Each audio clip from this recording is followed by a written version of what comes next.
हरे कृष्ण।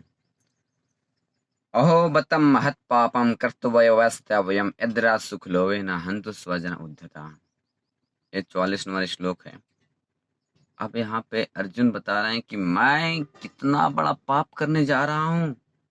अहो बतम महत पापम कर्तव्यवस्तम, किस लिए? यद राज सुख लोवे न हंतु स्वजन उद्धता। यह छोटा सा राज और सुख के लिए मैं इन लोगों को महत पापम महात्मा लोग को मैं हत्या नहीं करना चाहता हूँ।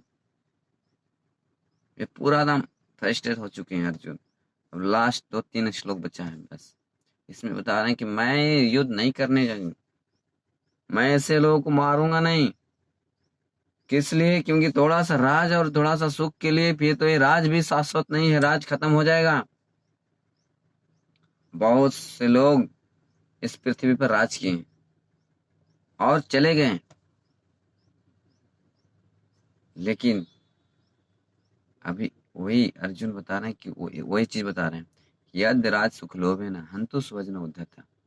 लेकिन मैं कितना उद्धत हूँ युद्ध करने के लिए, हत्या करने के लिए। मैं ऐसा नहीं करूंगा। वो मन में विचार कर रहे हैं। तो ये सामान्य लोग नहीं थे। ये भगवान के जो भक्त है वैसे ही उन्हीं का हृदय में ऐसा आ सकता है। पूरे संसार में लोग आज क्या है कि वो नहले पे दहला करते हैं।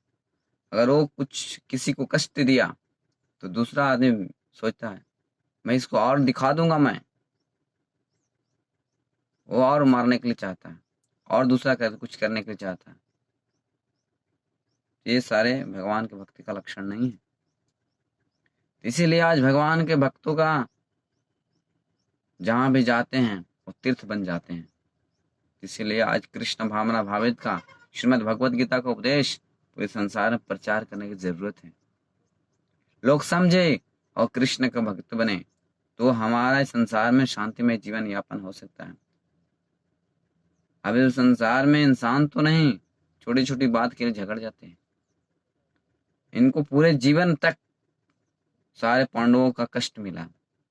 जन्म से लेके उनके पिताश्री चले गए, उनकी माता किस प्रकार से पालन कर रहे थे, फिर भी इनको दुर्योधन के शार से समय समय पर उनको मारने का हमेशा षड्यंत्र रचना करते थे, षड्यंत्र करते रहते थे मारने के लिए। पांडवों को मार दूंगा राज हम लोग हो जाएगा। लेकिन भगवान के जो भक्त होते हैं, भगवान श्री कृष्ण गीता में कहते हैं जो मेरा भक्त है वो कभी नष्ट नहीं होता है। संसार आध्यात्मिक हो या भौतिक, ऐसे तो भगवान आध्यात्मिक रूप से हमारी रक्षा करते हैं, हमारी भक्ति की रक्षा करते हैं।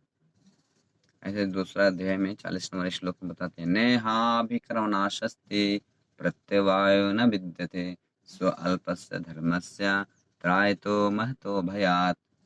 भगवान बोलते हैं इस थोड़ी सी भक्ति कोई करता है तो मैं उसको महान भय से रक्षा कर लेता हूँ, और जो किया हुआ है उसको नष्ट नहीं होता है। वो अगले जन्म में भी वो मनुष्य शरीर प्राप्त करेगा। और हम लोग सोचते हैं कि मनुष्य जीवन प्राप्त करने के बाद ने फिर दूसरा योनि में चले जाते हैं। क्यों? क्योंकि वो जानता नहीं कि मनुष्य जीवन कितना मूल्यवान है और ये शरीर इसीलिए मिला है भगवान का धाम जाने के लिए। तो इस चीज को नहीं समझने के कारण हम गलत गलत पाप कार्य कर बैठते हैं। बस भगवान की सेवा करने के लिए हर चीज वस्तु है। युक्त वैराग्य इसको बोलते हैं। महान भक्त श्रील रूप गोस्वामी ने बताए हैं कि हर चीज का उपयोग भगवान की सेवा में लगा सकते हैं। इसीलिए हमको ये भगवत गीता का उपदेश हर दिन, हर रोज, हर सुनना पढ़ना चाहिए, लोगों को बताना चाहिए। तब संसार में आप शांतिमय जीवन यापन कर सकते हैं। आज भौतिकतावादी लोग सोचते हैं कि मैं ये कर लूंगा तो शांति मिल जाएगी, वो करूंगा तो शांति मिल जाएगी, लेकिन ऐसा नहीं होता। आज लोग छोटा लोग सोचते हैं कि मैं पढ़ लूंगा तो नौकरी मिल जाएगी, नौकरी मिल जाने के बाद भी मैं शांति हो जाऊँगा। लेकिन फिर नौकरी मिलने के बाद भी शांति नहीं होती। फिर शादी करते हैं, फिर शादी करने के बाद मैं सुखी हो जाऊँगा, ऐसा नहीं होता। फिर बच्चे हो जाते हैं, बच्चे भी वो सुखी से नहीं हो पाते हैं वो आदमी। तो धीरे-धीरे इस तरह से पूरा लाइफ संघर्ष, स्ट्रगल चलते रहता है और करते-करते फिर अंत में उनका खत्म हो जाता है। तो इस ज्ञान को कौन बताएगा? तो सबके ज़रूरत है, जो भी आप सुनते हैं, आप ज़रूर बताइए, इस ज्ञान को बताइए कि कृष्ण भक्ति कितना ज़रूरी है। प्राण जैसे अभी आप सभा में बैठे हैं, उसमें कुछ ज़हरीले साँप है या तो कोई मारने आपको हथियार से या बंदूक चलने लगी, तो उसमें आप क्या कर सकते हैं? आप अपने प्राण की रक्षा करेंगे, उसमें आप शरीर को रक्षा नहीं कर पाएँगे। क्योंकि वो जल्दी में रहेंगे तो हाथ टूटे या पैर टूटे या सिर फूटे या आँख फूटे या आँख कुछ हो, ऐसा हम लोग उसमें ध्यान नहीं देते हैं। उसी प्रकार से यहाँ अभी ज़रूरत है कि आत्मा की रक्षा करने के लिए। आत्मा जब जिस प्रकार से आप पूरे जीवन कार्य करेंगे, तो अगला शरीर उसी प्रकार का बनेगा। इस तरह से बहुत ज़रूरी है कृष्ण भक्ति करना और कृष्ण भक्ति करने से हम सारे सारे प्रॉब्लम, सारे समस्याओं का सॉल्व कर सकते हैं। और एक ही उपाय है भगवान का नाम का जप करना और भगवान के बारे में सुनना, श्रवण कीर्तनम और भगवान के भक्तों के संग में रखना, कांटेक्ट में रहना। तो हम सरलता से अपना कार्य करते रहिए। भगवान बोलते हैं तस्मात् सर्वेषु कार्येषु माम स्मरण युद्ध च। अर्जुन को बताया थी इस चीज को कि आप युद्ध भी करो और मेरा स्मरण भी करो, इस तरह से मुझे प्राप्त जरूर करोगे, नो संशय।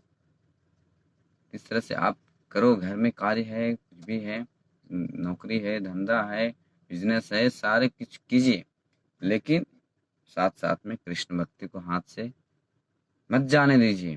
कृष्ण भक्ति भी अपनाइए, बहुत ज़रूरी है कि हम इसीलिए शरीर मिला। जिस तरह से गाड़ी मिलती है आपको यहाँ से वहाँ जाने की फैसिलिटी, तो उस गाड़ी का उपयोग अब आने जाने में नहीं करेंगे, दूसरा कार्य में लगाएंगे, तो गाड़ी आपसे ले लिया जाएगा। इसी प्रकार से भगवान आपको सुंदर शरीर, मानव शरीर दिए हैं, तो भगवान की प्राप्त करने के लिए, आपको घर वापस जाने के लिए। श्रीमद् भागवतम में बताया गया, नायाम देहो देहो भजाम लोके कष्टान कामान आरहति निर्भुजाम तपो दिव्यम पुत्र कायेना। वो अपने 100 पुत्र को उपदेश कर रहे थे, ऋषभ देव भगवान, भगवान के अवतार है। श्रीमद् भागवतम में ऐसा बताया गया है कि वो तपस्या करो, किसके लिए? दिव्य चीज प्राप्त करने के लिए, जो खत्म नहीं होता है, उसको लिए करना चाहिए। और ऐसा लोग चाहते नहीं सिर्फ पैसा दो, धन कमाओ, बस यही एंजॉय चीज है, बस अंत में खत्म हो जाएगा। लेकिन ऐसा नहीं है, आत्मा हमेशा जीवित रहती है, वो मरती नहीं है। तो अर्जुन ने यहाँ पे बहुत से तर्क बताए उनको। फिर लास्ट में बताओ, मैं इस लोगों को मैं मारने वाला नहीं हूँ। अहो बता महत पापम कर्तु वयवस्ता वयम यद्राज सुख लोभेन हन्तुम स्वजन उद्धता। मैं कितना बड़ा पाप करने जा रहा हूँ छोटा सा सुख के लिए, तो इसलिए सुख ये भक्त ही सोच सकते हैं ऐसा, और दूसरा कोई संसारी आदमी नहीं सोच सकता। वो तो अपना संसार में छोटी सी बुद्धि में लगा के लग पड़े हुए हैं।